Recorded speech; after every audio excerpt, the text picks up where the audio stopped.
Okay, we can go ahead and get started.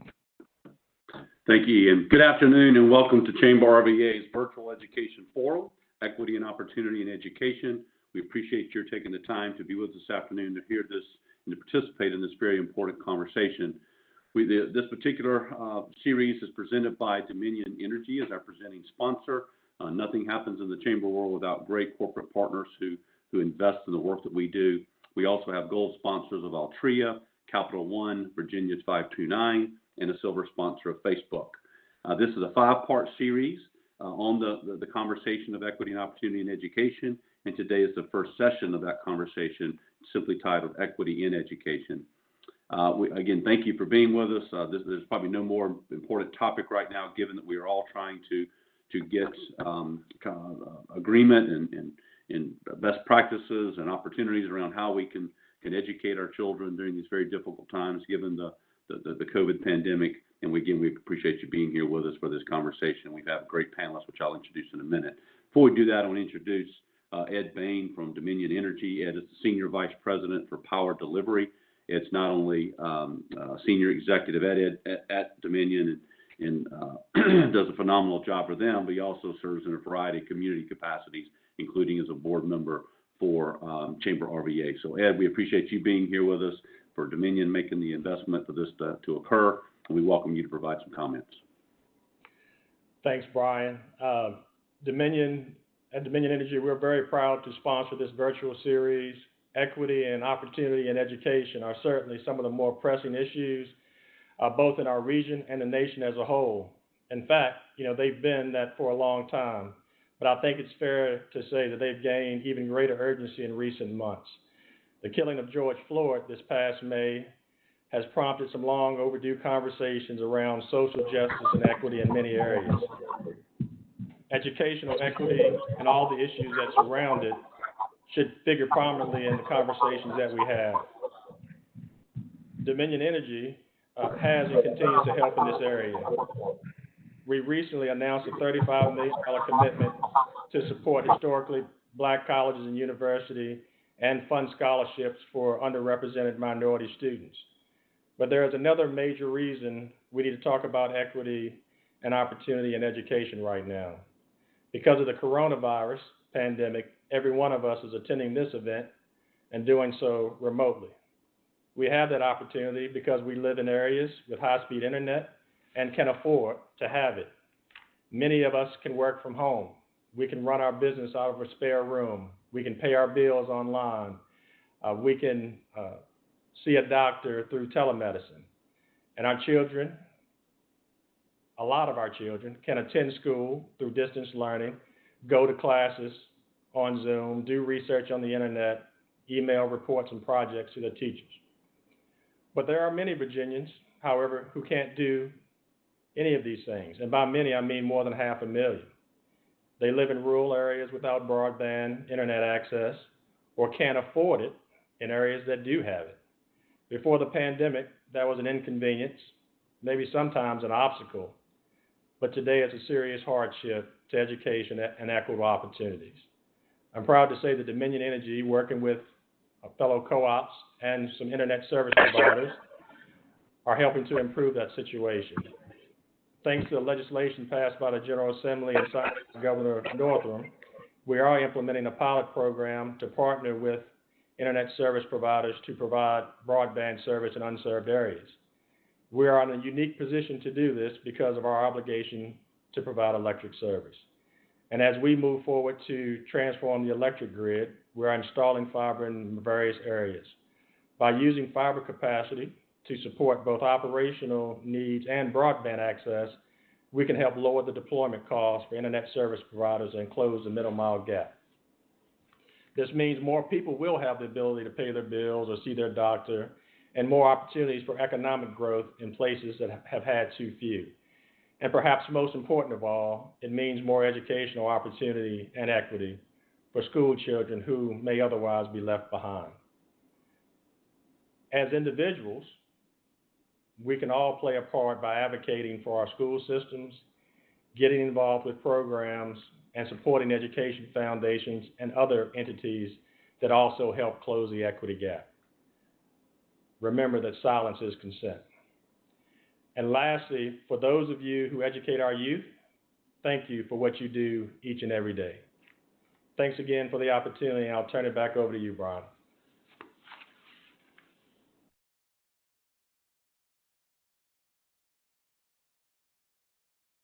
Thank you, Ed, for those comments. And then again, more importantly, what you and your fellow Dominion team does for not only the vast majority of the geography that you cover, but also right here in Greater Richmond. You are always at the table for doing the right thing for our citizens, and in this case, for our children we're trying to educate. Again, this is an important topic. We want to make sure we get to the substance of the conversation and leave as much time as we can. A couple of housekeeping measures. Most of us are getting pretty good at this, but if you'll look at your screen, depending on what devices you're using, find the best way to view the material, which will have some slides from our presenters, but also you may want to look at the side-by-side view so that you can see the person presenting as well as their slides.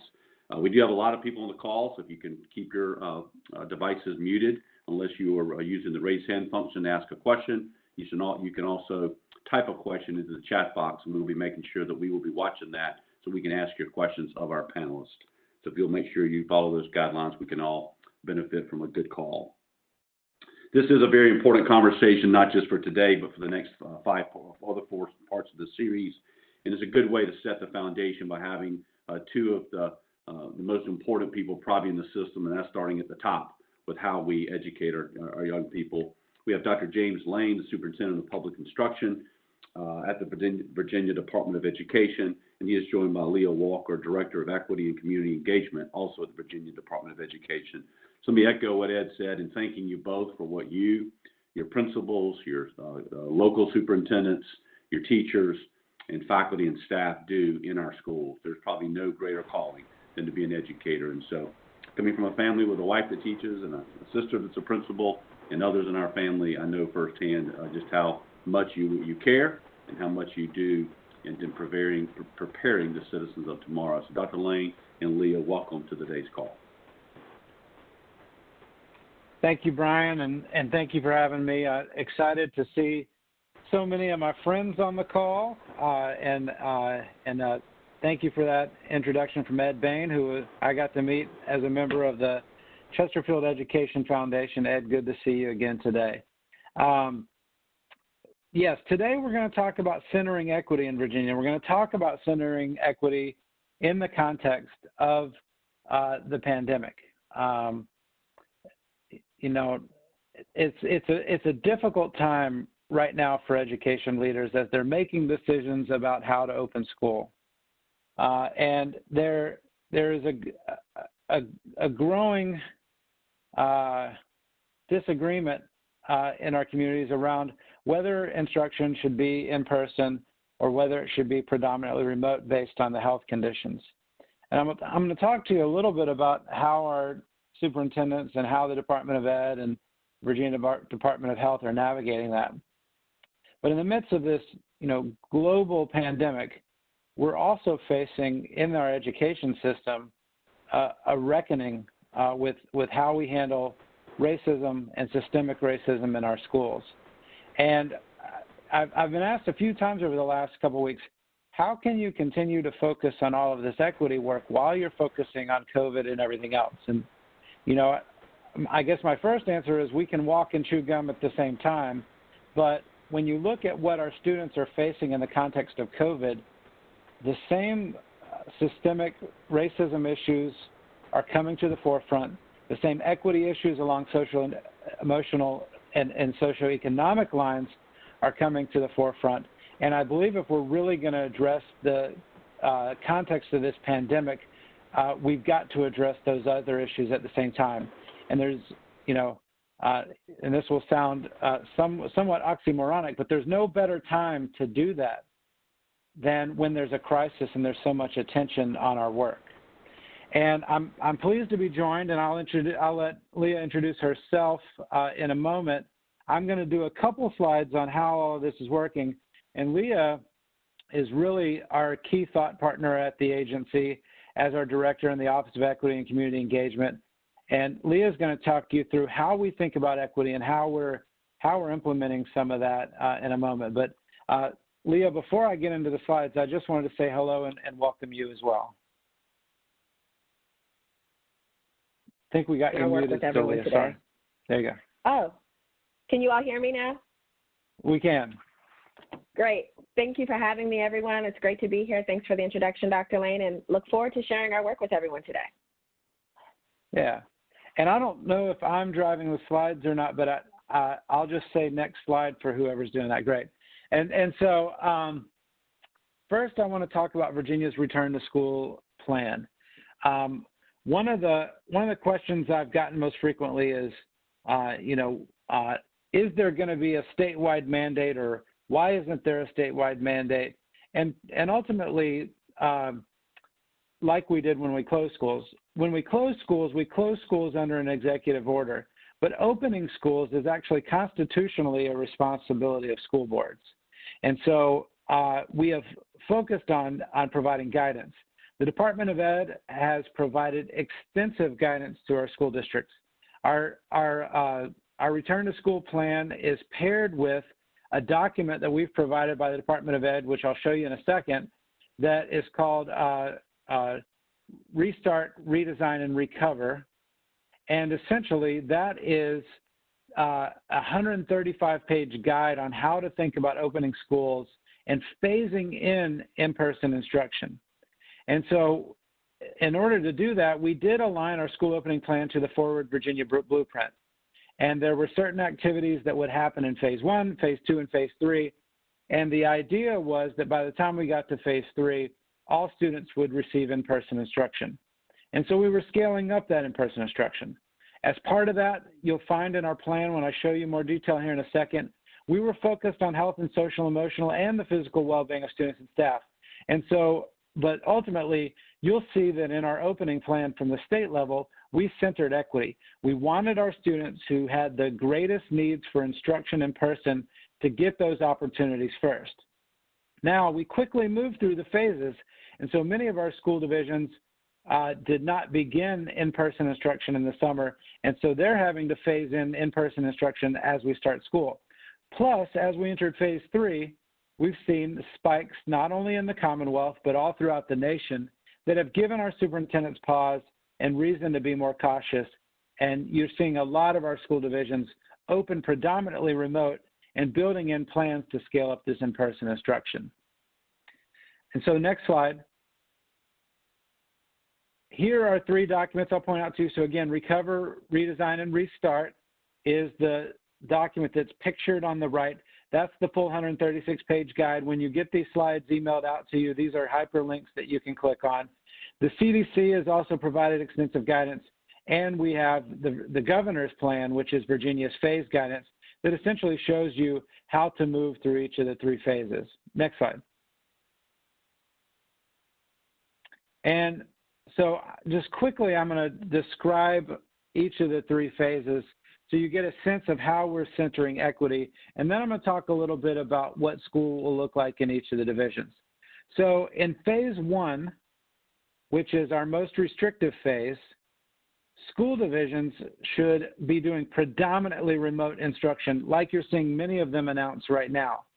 But even in our most restrictive phase, we recommend that in-person instruction happen for our special education students, especially those with the greatest need.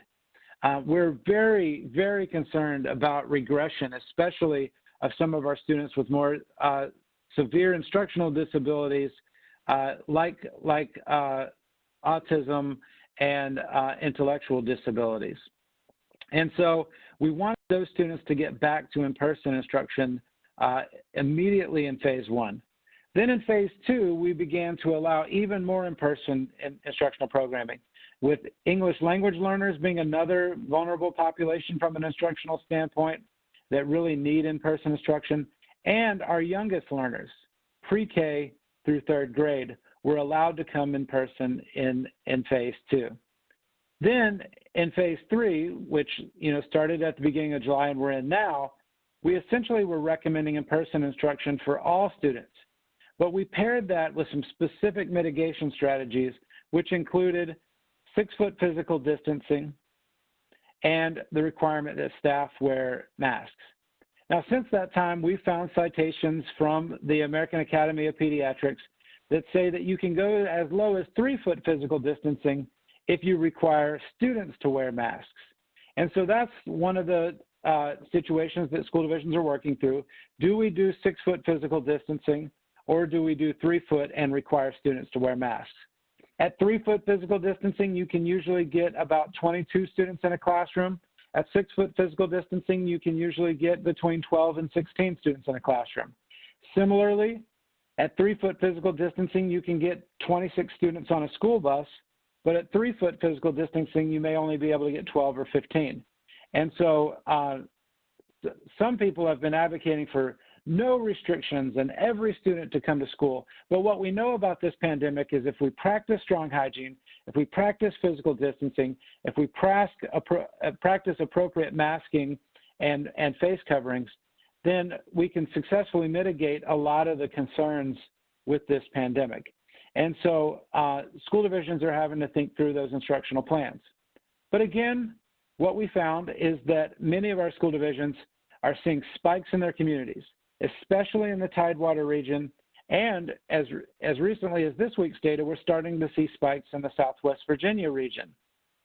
And so many of our school districts, following the lead of even larger districts in other states, have decided to start the school predominantly virtual and remote, and to build in that instructional planning as they continue to monitor their data.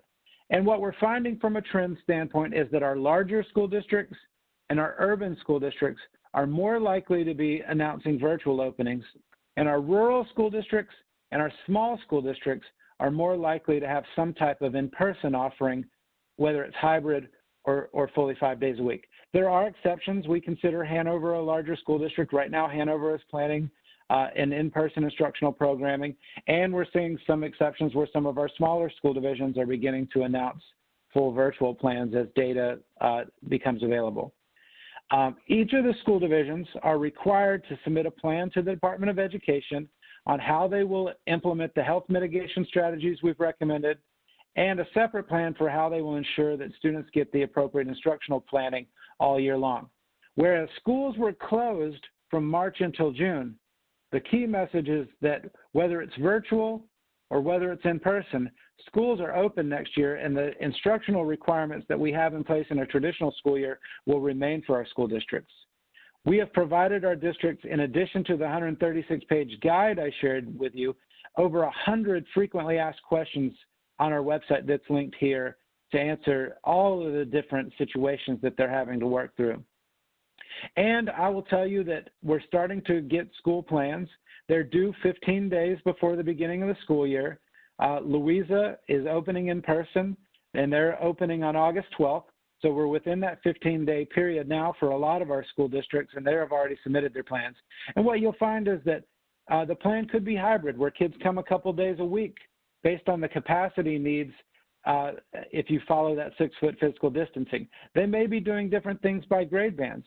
They may be staggering schedules. They may be changing opening times. They may be adjusting transportation schedules to meet all of these new requirements. And, but ultimately, school divisions can change their approach, and the decision is ultimately with local school boards. But the Department of Education is here to provide continued and extensive guidance. Next slide. And so, obviously, in the middle of all of this planning, we're trying to continue to encourage our educators to center equity at the center of their plans, and to continue to build anti-racist education in our curriculum, and to continue to build cultural competence of our educators.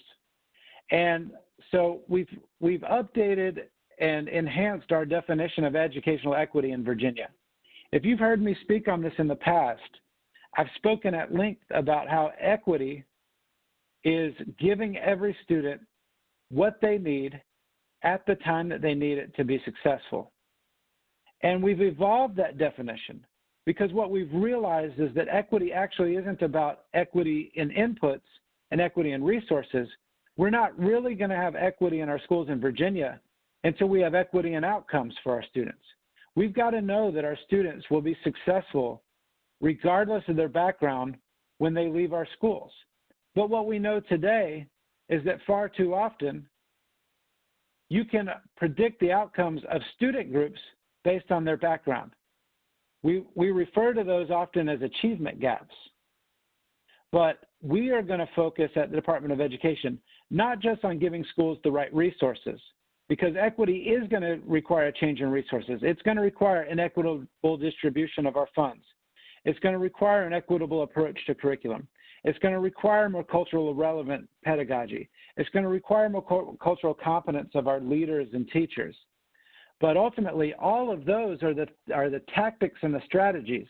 The goal, the outcome, is to remove the ability to predict student outcomes based on students' backgrounds, specifically with race, gender, zip code, ability, socioeconomic status, and languages spoken at home. And so, whereas we have put out strong commitments to anti-racist education at the Department of Education and strong statements about eliminating systemic racism, we've taken that step further to begin to put it to action by defining policies and resources that need to change to improve these outcomes for our students. But even as we change the outcomes, if we gave the school divisions all of the money in the world necessary to do everything that they want to do, we're not really there until we are making sure that all of our students are having their potential maximized. So I'm going to pause now, and on the next slide, we're going to turn it over to my colleague, Leah Walker, who is leading this work, to tell you exactly how we're going through some of the strategies to ensure equity in our schools. Leah. Thank you, Dr. Lane. So now that we have a firm understanding of how we've defined equity for the Commonwealth and really thinking about it from a system standpoint, how does our system of public education advance educational equity in terms of outcomes? We talk a lot about thinking about it from the context of equity and access to opportunity and equity and outcomes, right? Those are the things that we know will impact students' lifelong trajectories. So as we thought about school closure, the pandemic, school reopening, remote instruction, hybrid delivery models, we really wanted to provide recommendations on how we ensure that equity stays centered at the core of the work that each of our divisions is doing and at the work that we're doing. And so to do that, we want to meet student needs first. We want to ensure equitable access and adequate supports for all students, again, thinking about those variables we mentioned in our definition, centralizing communication to all families, making sure that we're thinking very strategically and intentionally to ensure that how we communicate to families is in ways that they can understand our message and they can understand how they can support their students learning either at home or in a hybrid instructional model, whatever the school division has chosen to reopen with. And then finally, but I think most importantly, we encouraged all of our school divisions to develop an equity-centered return to school plan and actually developed a tool that allows our local divisions to audit their plan to ensure that equity is centered and that they've considered all of the implications and in particular prioritize students who are vulnerable during this time period. That plan, the equity audit, is available on our website. It's a part of the R3 document that Dr. Lane spoke of earlier. And next slide, please. So I think before we get into the depths of how we frame out our work at the VDOE around equity, it's important that we have sort of a shared understanding of what does it mean to operationalize a notion of equity that often gets conflated with the word equality, right? So if we look at our graphic here on the screen, you see that on one side we have equality where each of our plants are receiving the same amount of water, the same amount of sunlight. The system is providing equal inputs, and the plants are all surviving. And I know that many people have seen the visual of children on boxes with fences and giving different layers of boxes or removing the fences. There's also an iteration of this that shows children climbing ladders, trying to pick fruit off of trees, all really valuable tools. The reason why we're using this graphic, though, is because it really de-emphasizes the student and the condition of the student and places greater emphasis on the system and how the system impacts outcomes right? So when we look at the plants, what we see when we get to equity is that each of the plants is now getting something different. Some are getting all sunlight, some are getting partial sunlight, some are getting 3 drops of water, and some are getting 1 drop of water. But the biggest difference that we see is that now our plants have transitioned from surviving to thriving. They're bigger, they're greener, they're lusher, they're more vibrant. And that's what we want from our system of public education, that we provide a system of public education that transitions our students from a state of surviving to a state of thriving, where they are able to maximize their potential. And again, really thinking about it from a system standpoint, what are the inputs necessary for the system to produce the outcomes that we want to see achieved? And again, that's that our students are able to thrive. Next slide. So how do we know when we're advancing equity? What does that look like in real terms? Well, again, we think about ensuring that students are at the center of everything that we do. All of our planning, all of our policies, all of our regulation, and most importantly, our allocation of resources. We also want to encourage our educators across the state, both education leaders and teachers in the classroom, to empower students, to ensure that they are able to become and actualize as critically thinking adults. We want to have school environments that are connected and culturally affirming, and that where restorative practices are affirmed and demonstrated. We want curriculum that's meaningful and multicultural, that it reflects students and is honest about the histories of genocide, enslavement, and resistance. This work is currently underway at the Department of Education on many, many fronts. Many folks are aware that the governor launched a commission on African American history education for Virginia, and that commission will be wrapping up their work at the end of August, where they are making very critical recommendations around not just the Virginia History and Social Science standards, but also our entire standards review process and how we build our standards to begin with, and the professional development that teachers will need in order to be to provide more meaningful and culturally relevant curriculum for students. We want to ensure that our curriculum includes and that our schools are places where students and family voice and community are seen as assets, right? That they're not seen as barriers that schools have to get over in order to teach, that they have become assets and they impart the intergenerational wisdom and allow it to be centered and valued in decision making. So this really gets at this notion of what does family engagement really look like? What does parent, family, and caretaker engagement look like? And thinking about that language too, right? That families look different, parents look different, and caretakers look different for students. So making sure that we honor that and reflect that in our strategies and our work.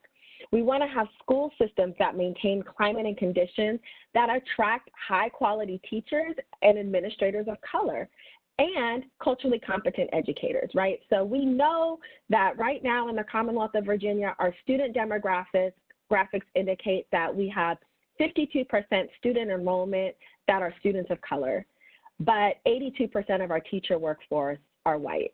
So we have work to do there, right, in diversifying the educator workforce, but we also have work to do to increase the cultural competency and proficiency of our educators and education leaders in the state.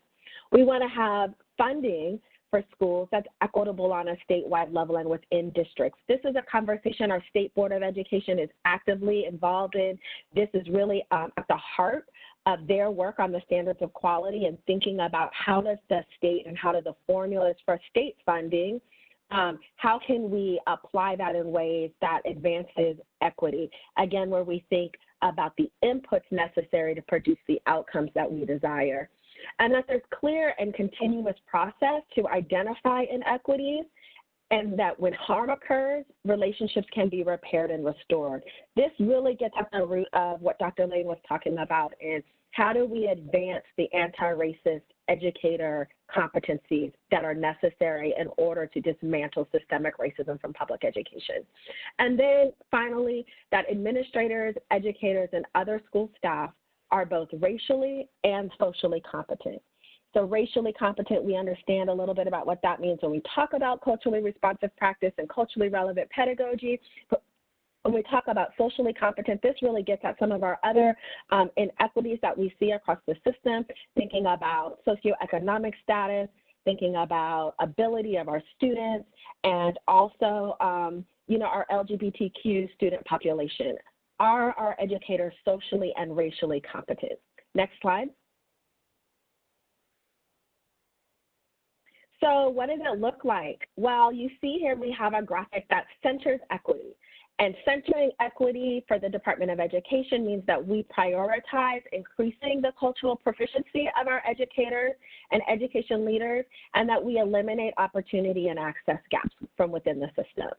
And then from around there, we build everything else, right, to produce those outcomes. Keeping equity centered, then we move to student and family engagement.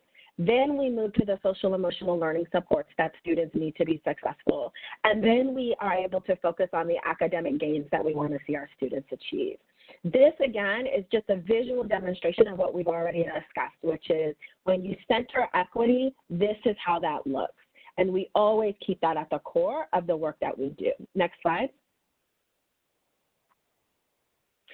So this is new and hot off the press. I'm so excited to share this with you all. Hopefully everyone's aware of Virginia's 5 C's under the profile of a Virginia graduate. Here today, we're going to talk, though, about the 5 C's of EdEquity VA. And EdEquity VA is sort of the new nomenclature and vernacular and hashtag that we're using to describe our very intentional work to advance equity in our education system.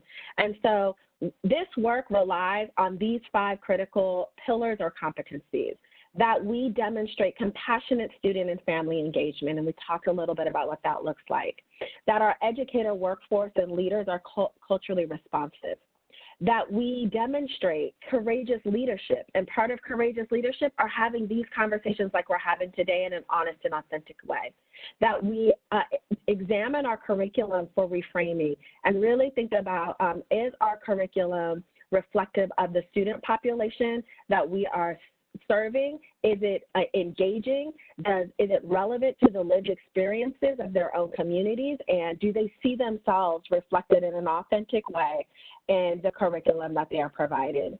And that we practice and demonstrate continuous reflection. This work in equity requires continuous and constant reflection. We must stay engaged, we must stay vigilant, and we must continue to hold ourselves personally, as well as our systems, our structures, and our leaders accountable for equity to actually be achieved. Next slide. So I want to focus a little bit, though, on courageous equity leaders and talk about what does that take to be a courageous equity leader. We talk a lot about this at the VDOE with our teams, and we're sharing this out broadly with our stakeholders across the state and our education community. So courageous equity leaders make inequities visible, right? When we first started having conversations about education equity and we started sharing data around our achievement gaps and opportunity gaps, there was a reticence amongst many in the community who said, you know, we've got to be careful about what we're really saying here about our public education system. We need to be careful about how we talk about this data. We need to provide more context, you know, all of those things. And all of that is true, but at the same time, we cannot solve a problem that we can't see, right? And so we have to have authentic, data-driven decision-making, and the way we do that is by making inequities visible so that we can then move with intention towards addressing those things. We have to disrupt discourse, practices, and policies that perpetuate inequities.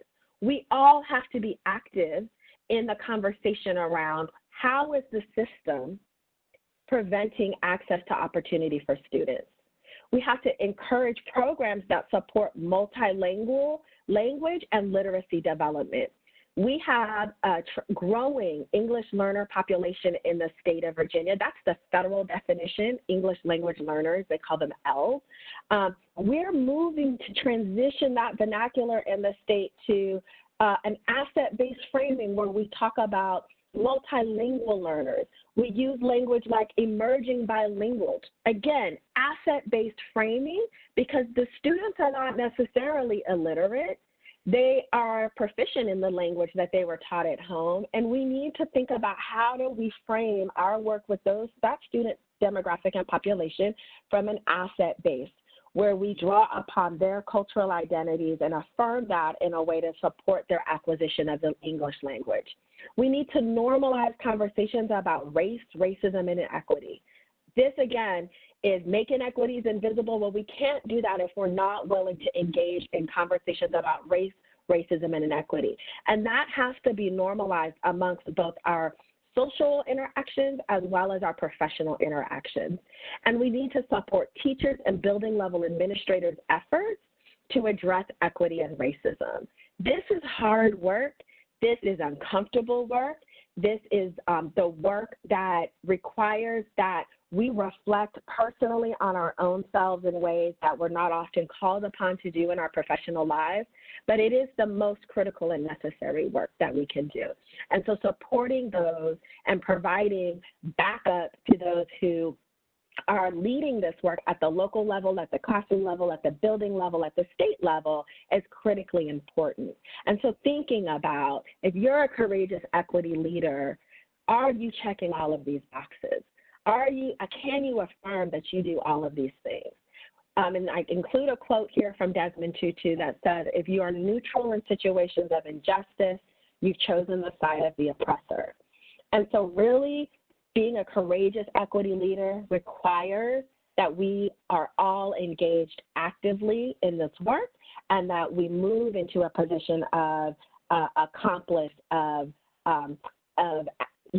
advocate for these things that matter. Next slide.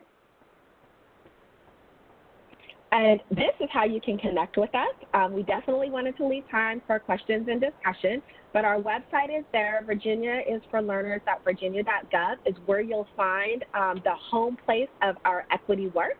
It's under the EdEquityVA tag on the page. There's our website, and certainly follow us on Twitter where we share resources weekly related to EdEquityVA. And we also have a newsletter that goes out once a month that are topical but also provide a plethora of resources, and you can register for that as well on that website. Thank you so much. Dr. Lane, turn it back to you. Yeah, and maybe before I wrap up, Leah, and then we'll go to Q&A, do you want to talk about how we decided to walk this walk at the department first before we roll some of it out to districts? And if you see in the chat, Al is mentioning here some of the experts at VCU and how we partnered with VCU to build some of this work.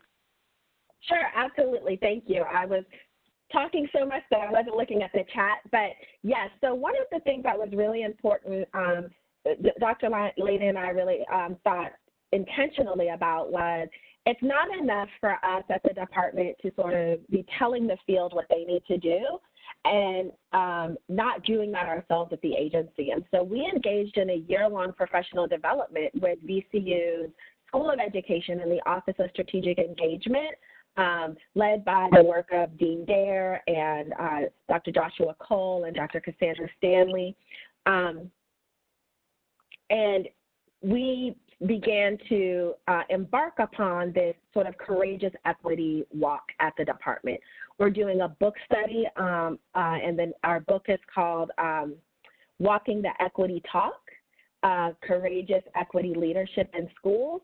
Our entire leadership team at the agency is engaged in that. We've had ongoing professional development sessions on a monthly basis with the team from VCU. And additionally, we've brought in some national experts to provide training and development for our entire agency team. And so this is not just work we're pushing externally. This is work that we're driving internally in our own organization as well. Thanks, Leah. And so just to wrap up, I want to thank ChamberRVA for having us and for allowing us to talk about equity, even in the context and during the middle of the pandemic. I know that a lot of the questions that you have are going to focus on COVID-19, but know that we're very interested in answering both sets of questions. And Brian, I don't know if you're going to ask the questions or whoever, but we're happy to answer questions. And I know you had some pre-prepared questions in case there weren't any in the chat, so just let us know. Thank you, Dr. Lane and Leah. That was an outstanding presentation, as what we expected. You would provide exactly the type of framework that would hopefully prompt some good discussion, but more importantly, we could lead right now and be better for having spent the time with you. So thank you for your leadership. And then my haste to introduce our panelists and our presenting sponsor, Ed Bain. I forgot to introduce myself. I am Brian Anderson, President of ChamberRVA. And I want to make sure I also recognize my colleague, Shirazi Nelson, who serves as our Director of Workforce Programming at the Chamber. Shirazi has put this entire series together, working with many other thought leaders. So Shirazi, thank you for your leadership in making this happen. So we do have some questions. We remind our audience participants that you can ask a question either through raising your hand and asking it yourself, or you can put it in a chat, and I will make sure I pose it to our panelists. I'll get one to get started, since this is a business forum in the sense that ChamberRVA represents the voice of business.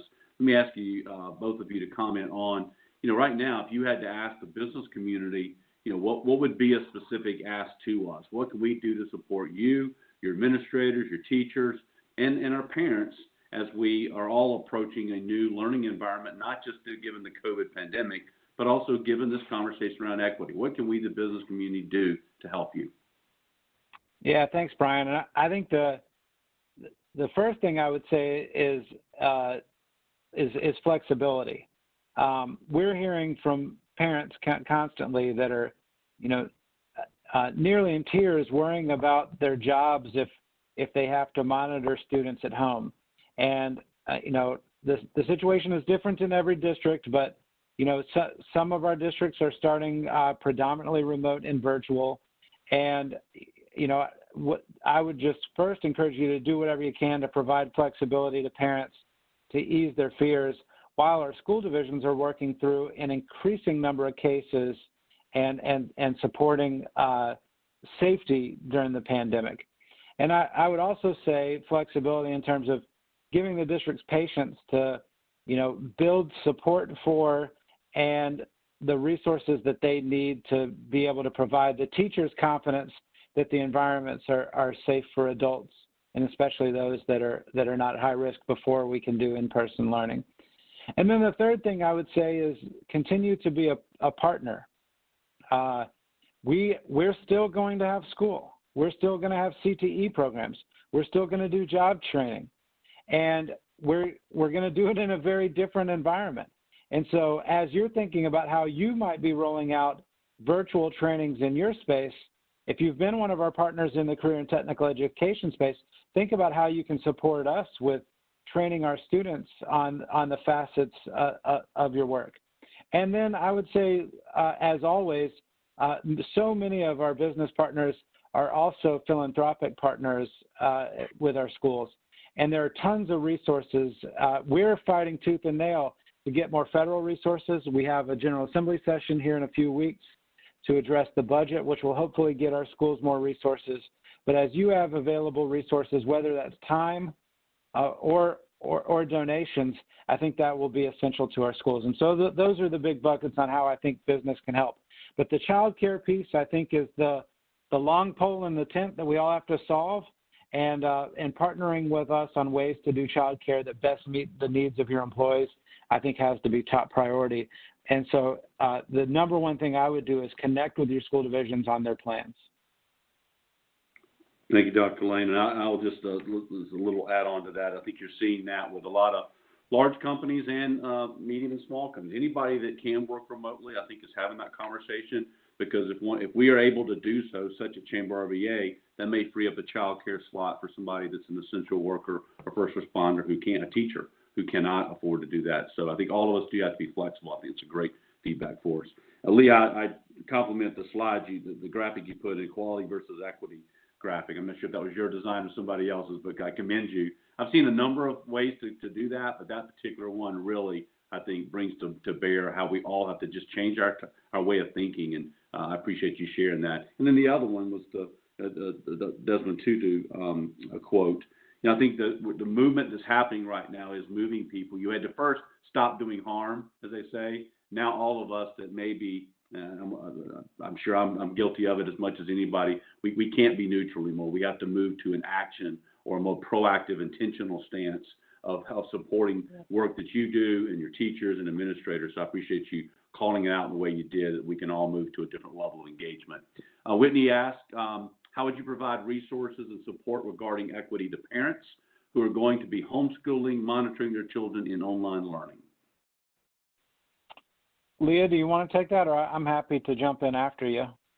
Yeah, Dr. Lane, I'll start off, and you can wrap up, include the things I might forget to mention.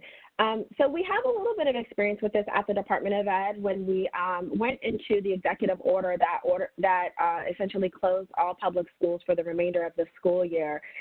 We really did work very aggressively at the department to provide resources to parents and communities to support student learning at home.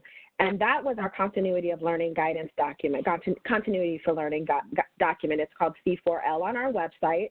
And in that, we do provide some recommendations around how to maintain and center equity, and that work both for our school divisions. And then what we did on the back end of that was we started deploying a multitude of resources out through multiple communication channels. And this is work I'm really proud of that we did at the department. We partnered with PBS to provide instructional lessons during the day on public television. This was really important, especially for our students who are in communities that don't have access to broadband or Wi-Fi, or even, 2 bars on a cell phone. That's very real across the state, and we don't often think about that being in Central Virginia, but there are many places across the state where even for teachers to participate in meetings, they have to drive to their closest cell phone tower because they can't get reception in their own homes. And so when we think about the implications for that in virtual learning, it's significant, right? And so we have been thinking and working aggressively at the department to provide resources to help families support learning at home. But to the question earlier about what can the business community do, I think this is a space and place where it's going to take the broader community's engagement to support student learning. Where there are families that need additional support for their students to even have a space and place to do their remote instruction, we need to have external partners stand up and offer up those spaces and places to do that. We also need to think about how do we help parents who may not have the content knowledge necessary to support student learning. How do we make sure that we're plugging them into resources? And so I've heard wonderful strategies being deployed across the state from school divisions, where they're setting up central call centers for assistance for families who need that additional support. But again, I think that we all have to look at our own specific communities and identify the need of our community and prioritize the support to those students who are going to be most impacted during the period of remote instruction or hybrid instruction, whatever the model might be.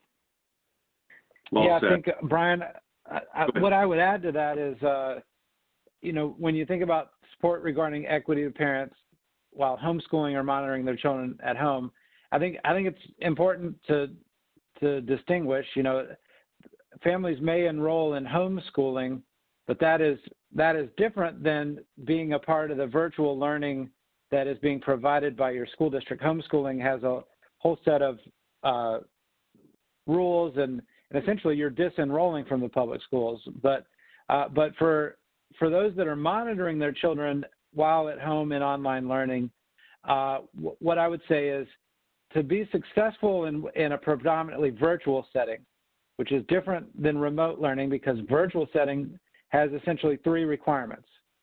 To have a virtual program, the school division must provide, or the parent must provide, a device for every student, and either the school division must provide or the family must provide an internet connection for every student. And then the school division or the state, because we got involved in this as well, must provide the tools necessary to deliver content. We call that the 3-legged stool, essentially, of a successful virtual education.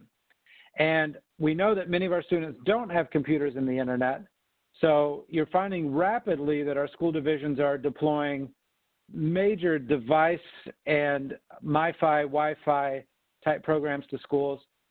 2 weeks ago, we launched an $18 million grant competition to provide some of these resources to school divisions. We've negotiated deals with the major telecoms to essentially provide, bare bones basement pricing for students living in poverty, so that we can start to cover those first two legs of the stool. For the third leg of the virtual stool, in terms of resources, the state has a statewide virtual system called Virtual Virginia. Historically, Virtual Virginia has provided teachers to the school districts in the subjects that they couldn't teach. During the pandemic, we launched Virtual Virginia in an expanded format so that essentially every teacher and every student in the Commonwealth could log into Virtual Virginia, get all of our resources, but the teachers could deliver their content through the Virtual Virginia platform, which from a vendor standpoint is called Canvas. Now, some school divisions had their own platforms, Schoology, Blackboard, and others, Google Classroom, but we made sure that every school division had access to a content delivery system, which was huge. And then we wanted to make sure that we had equitable supports at home. So for those without the internet, we also did TV-based instruction in partnership with VPM, and in the Richmond area, there are other stations around the state. And we partnered in Richmond with Radio Poder, which is, I think, 1380 AM, where they've been doing live instruction in Spanish on the radio. They stream that online, and they have a call-in number in case you don't have the internet so that you can get instruction in Spanish on the phone. Both of those partners, VPM via WHRO and the radio stations, are planning to reopen those opportunities when we launch school in the fall. So those are just snippets of the things that we're doing in this space to help families. But I will tell you, I've been really impressed, especially by Henrico. I think Henrico has a really great website in explaining how virtual learning will work in the fall, different from what you saw in the spring. They've got sample schedules of what the day in a life of a student will look like. From the State Department, we are also thinking about putting out guidance to school divisions on what the minimum standards of a virtual education will look like, not just for COVID, but somewhat permanently, so that we can guarantee when students are in these types of settings, there's a minimum experience that all parents can expect. So a lot going on in that space, Brian. I can go into way more detail, but that's the high level in addition to what Leah talked about.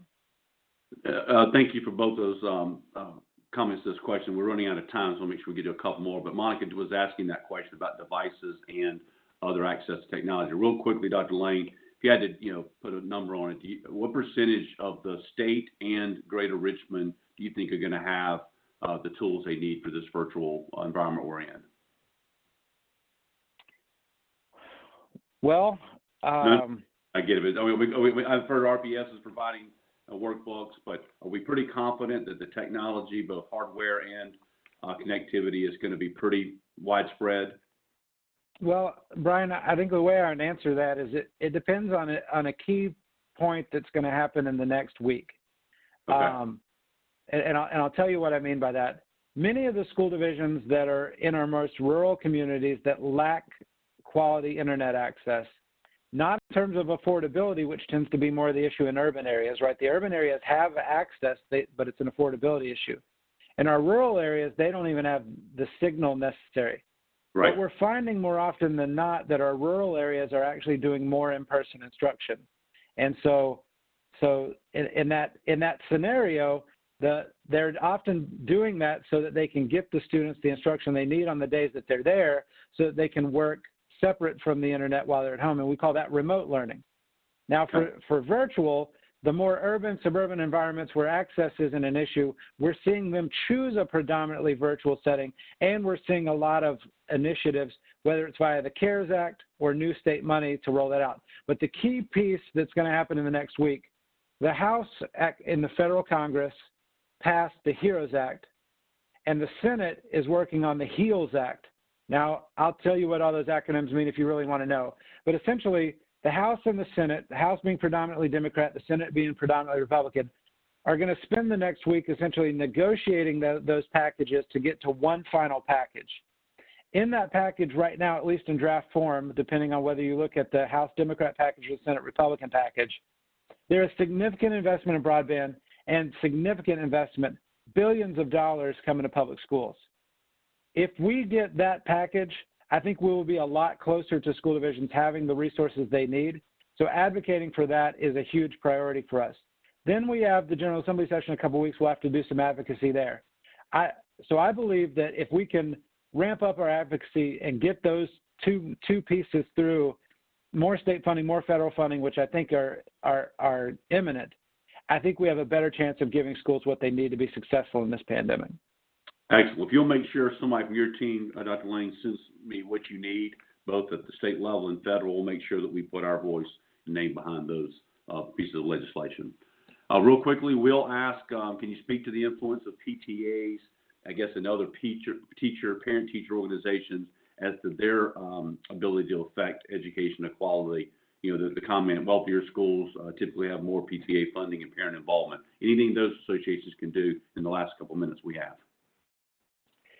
Yeah, I think that's a great point. And Leah, why don't you talk a little bit about how we're engaging parents, and I'll circle back on the funding equity piece. Yeah, I think that, PTAs are certainly an extremely valuable partner in supporting student learning and student achievement in schools, but they're not the only partner and the only mechanism through which we can advance equity. I think that the real question really needs to be, how do we create, through the levers that are at our disposal as leaders in the space of education, and by leaders I mean us at the state level, local school board members, local superintendents, how do we address inequity from a systemic standpoint, from a system standpoint? Because really those decisions that are happening at the systems level are the decisions that will truly advance equity for students and dismantle some of the barriers to access to opportunity and advancement for students. So the role that I think parents play is really in having those meaningful and intentional conversations around outcomes and really looking at the outcome data for your individual school community to determine where you want to zero in on in your advocacy. And that information is all available on our school quality profiles, which is on the internet at schoolquality.virginia.gov. You can look at any school in the Commonwealth and look at most of the indicators that we've defined within our definition of education equity. We're also working to build a dashboard, an equity dashboard, that will really empower our partners, and we include parents in that conversation, to advocate for the interventions and intentional actions that are going to be necessary to advance equity as well. So yes, PTAs are really, really important, but also our systems and our leaders need to be activated and held accountable to the outcomes that we want to see for all students across the state. Excellent. Yeah, and parents are such a huge voice, Brian, in driving education policy and advocating in their communities. And one of the things I would ask PTAs and parents to do is to advocate for an equitable distribution of funds in your school division. Like Leah was talking about with the school quality profile, just 2 weeks ago, we launched for the first time ever school level per pupil expenditure reports in the school quality profile. So you can actually compare schools within some counties to see if funds are being distributed equitably based on the percentage of poverty in schools. That's never been available in public schools in the Commonwealth before 2 weeks ago. And the Board of Education that I work with essentially has promoted an equity fund as part of the new standards of quality that will ensure that state resources are driven to the schools that need it the most. And so I know that question was really about when some PTAs can fund more than others, how can we help? But ultimately, the system should be driving an equitable distribution as well. So I just wanted to add that piece. Brian, thank you.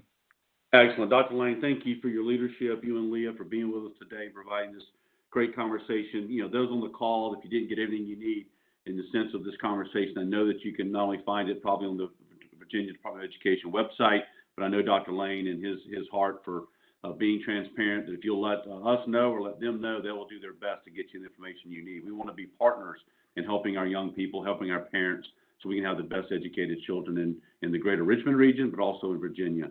This is made possible by our sponsors. We're lucky to have Virginia 529 as a gold sponsor today. I want to welcome Mary Morris from Virginia 529 to say a few comments. Thank you, Brian, and thank you, Dr. Lane and Leah, Ms. Walker, for your insights and information on what the fall is likely to look like for our students and how the best results can be achieved. On behalf of Virginia 529 and our Able Now program, I'm so pleased to be a sponsor of this important forum and applaud you all for taking advantage of the realities of the global pandemic to reimagine this Forum 2020 with a series of thought-provoking discussions on the meaning of equity in education and how to achieve it. This adjustment by ChamberRVA mirrors what so many across Virginia and the country are doing right now in reimagining their futures and rethinking how they'll obtain the skills that will serve them in the future. The concept of equity in education is a bedrock principle for Virginia 529. Our enabling legislation provides our basic mandate to enhance the accessibility and affordability of higher education for all citizens of the Commonwealth, and we really take that seriously. We're not just the largest 529 in the country, but we are often one of the first points of contact for families who are thinking about education and planning and saving. We give them information, education, and assistance through our SOAR Virginia program, an early commitment scholarship program, and through partnerships with the Department of Education, Virginia Community College System, and the Virginia Council on Economic Education. So we're committed to racial and social justice and equity, particularly of opportunity in education. And we look forward to continuing to work with everyone participating in the forum on a path forward that elevates and provides opportunities to all Virginians, regardless of income, age, race, ethnicity, gender orientation, abilities or disabilities, or geography. We're looking forward to the rest of these sessions, and thank you so much for your sponsorship. Mary, thank you. Virginia 529. Our other gold sponsors, Altria, Capital One, and then our silver sponsor, Facebook. And then last but not least, our presenting sponsor, Dominion Energy. Ed, thank you for being with us today. This is just the start of this conversation. Thanks to Shirazi Nelson and the work she does for ChamberRVA. This information is available on ChamberRVA.com. We have four more sessions of this series planned. Please join us for all of them as we continue to learn from each other, learn with each other, and more importantly, make what's the best learning environment for our children as we can. Thank you all. Have a great rest of your week. Bye.